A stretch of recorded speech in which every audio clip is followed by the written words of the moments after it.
বৃহস্পতিবার রাতে দ্বিতীয় দফায় ধসে তৈরি হয় নতুন আতঙ্ক। ওই সময় সার্ক ফোয়ারা থেকে পান্থপথের রাস্তার পাশের কয়েকটি বিলবোর্ড ও বিদ্যুতের খুঁটি ভেঙে পড়ে। ঝুঁকি এড়াতে বালু ভরাটের কাজ দ্রুততর করা হচ্ছে।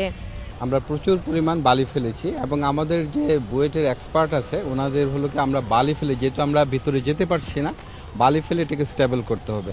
আমরা মোটামুটি যদি আজকে সারাদিন আমরা কাজ করি এবং প্রচুর পরিমাণ বালি আসে, আমরা ধরতে পারবো যে মোটামুটি ঝুঁকি মুক্ত হবে।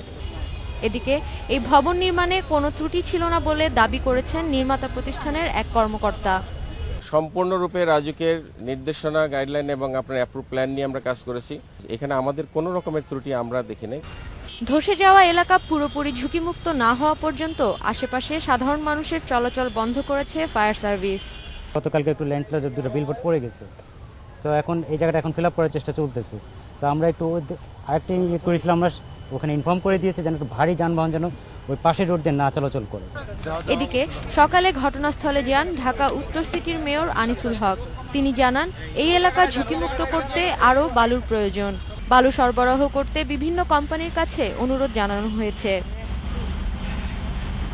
এ ঘটনায় ভবন নির্মাতা প্রতিষ্ঠানের প্রকল্প পরিচালকের বিরুদ্ধে ইমারত নির্মাণ আইনে মামলা করেছে রাজউক।